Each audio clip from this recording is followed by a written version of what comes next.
नमस्कार दोस्तों, जय हिंद। उम्मीद है आप सभी अच्छे होंगे और अपनी तैयारी को कंटिन्यू कर रहे होंगे। चलिए, तो दोस्तों आज हम बात करेंगे पंचलाहिट कहानी के बारे में, जो यूपी बोर्ड में 5 नंबर की पूछी जाती है और ये एग्ज़ाम की दृष्टि से काफ़ी महत्वपूर्ण है। चलिए तो शुरू करते हैं कहानी का सारांश। पंचलाहिट कहानी का सारांश। पंचलाहिट कहानी फणीश्वर नाथ रेणु की आचालिक कहानी है, जिसमें उन्होंने बिहार के ग्रामीण अंचल का संजीव चिंतन एवं मनोवैज्ञानिक झलक दिखाने का प्रयास किया है। इस कहानी में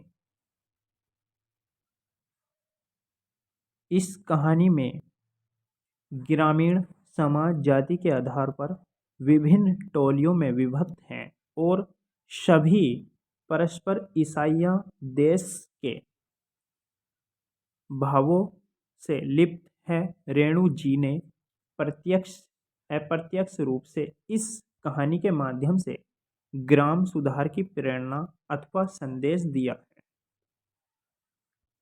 अब चलते हैं हमारी अगली हेडिंग की ओर, पंचलाइट या पेट्रोमैक्स की खरीदारी। पंचलाइट का नाम है पेट्रोमैक्स की खरीदारी। गांव में निवास करने वाली विभिन्न जातियां भिन्न भिन्न टोली बनाकर रहती हैं। उन्हीं में से एक महतो टोली के पंचों ने पिछले 15 महीने से दंड जुर्माने की जमा राशि से रामनवमी के मेले से इस बार पंचलाइट खरीदी। पंचलाइट खरीदने के पश्चात बचे 10 रुपये से पूजा की सामग्री भी खरीदी है। मेले से पंचलाइट की खरीदारी के बाद सभी खरीदार पंच गांव की ओर लौटे, जिनमें सबसे आगे अंगनू महतो पंचलाइट का डिब्बा माथे पर लेकर आ रहा था और उसके पीछे सरदार, दीवान और पंच लोग थे। पंचलाइट देखने के लिए टोली के सभी बच्चे, औरतें एवं मर्द एकत्रित हो चुके थे और सरदार ने अपनी पत्नी को पंचलाइट की पूजा का पाठ का प्रबंधन करने के लिए कहा। अगली जो हमारी हेडिंग है वो है महतो टोली में उत्साहपूर्ण वातावरण।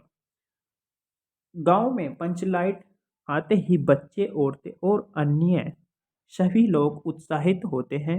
गांव की पंचायत का छड़ीदार अंगून महतो सभी लोगों को पंचलाइट से दूर रहने की चेतावनी देता है। कहीं अधिक उत्साहित लोग पंचलाइट को किसी भी प्रकार का नुकसान न पहुंचा दें। पंचलाइट आने की खुशी में औरतों की मंडली में गुलरी काकी गोसाई का गीत गुनगुनाने लगती है, तो छोटे छोटे बच्चे उत्साह के कारण हुदरंग करना करने लगते हैं। टोली भर के लोग सरदार के दरवाजे पर आकर पंचलैट की रट लगाने लगते हैं। इस प्रकार पूरी महतो टोली का वातावरण उत्साह से भरा हुआ था। चलिए दोस्त, अब चलते हैं हम अगली हेडिंग की ओर। अगली जो हमारी हेडिंग है, पंचलैट को जलाने की समस्या। अब समस्या ये आन पड़ी कि पंचलैट को जलाएगा कौन। महतो टोली के सभी लोग पंचलैट के आने से अधिक उत्साहित हैं, लेकिन उनके सामने एक बड़ी समस्या यह आ जाती है कि पंचलैट जलाएगा कौन, क्योंकि किसी भी व्यक्ति को पंचलैट जलाना नहीं आता था। महतो टोली के किसी भी घर में अभी तक डिबरी नहीं जलाई गई थी। डिबरी मतलब डिबिया नहीं जलाई गई थी, क्योंकि सभी पंचलैट की रोशनी को ही सभी और फैला हुआ देखना चाहते थे। पंचलैट के न जलने से सभी के चेहरे उतर जाते हैं। पंचलैट न जलने की खबर सुनकर राजपूत टोली के लोग ब्राह्मण टोली का मजाक बनाने लगते हैं। इसके बावजूद पंचों ने तय किया कि दूसरी टोली के व्यक्तियों की मदद से पंचलेट नहीं जलाई जाएगी, चाहे वह बिना जले ही पड़ी रहे। हमारी जो अगली हेडिंग है, पंचलेट जलाने के लिए गोधन को बुलवाना।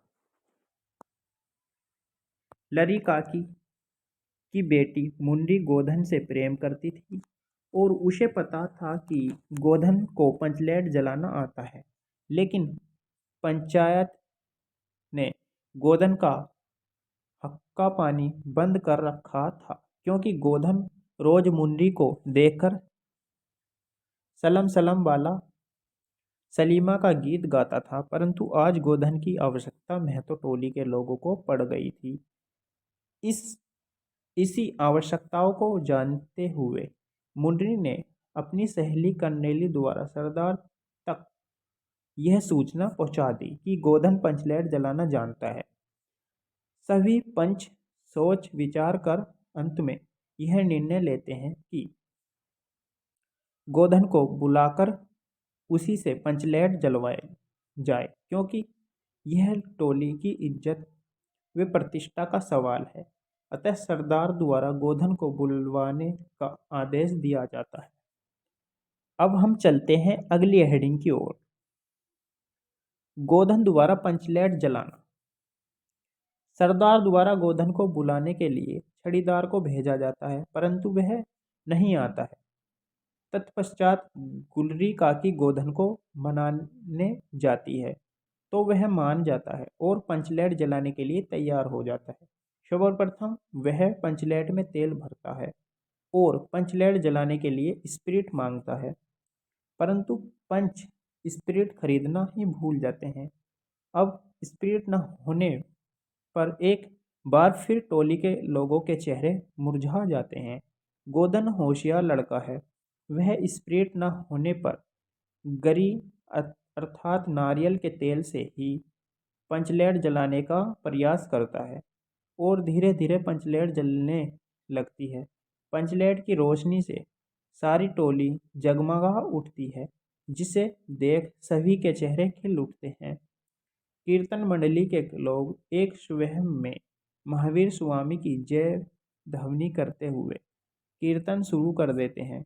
इस प्रकार पंचलेट जलाकर गोधन सबका दिल जीत लेता है।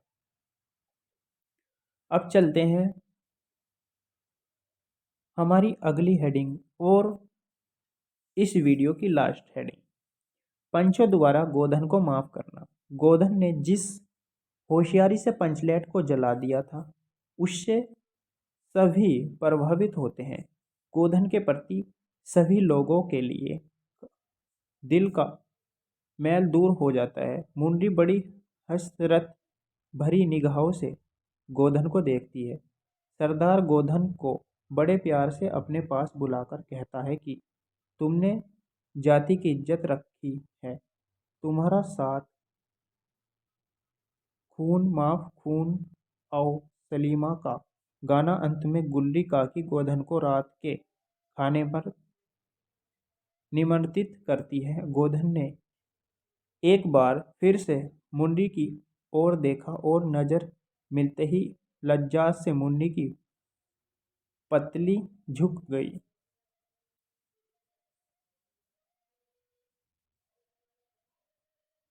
आई होप आपको वीडियो पसंद आई होगी। वीडियो पसंद आई है तो हमारी वीडियो को लाइक करिए, अपने दोस्तों में शेयर करिए और हमारे चैनल को सब्सक्राइब करिए अगली वीडियो पाने के लिए।